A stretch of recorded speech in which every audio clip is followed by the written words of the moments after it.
Hello आ एक વીજળી બચાવો પર નાટક હતો।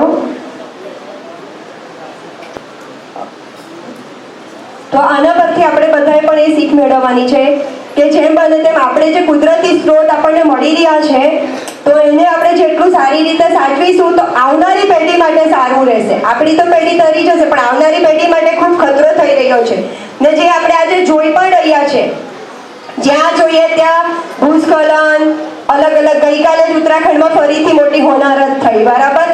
तो आवी होनारत ना थाय एवा बधा माटे बचवा माटे आपणे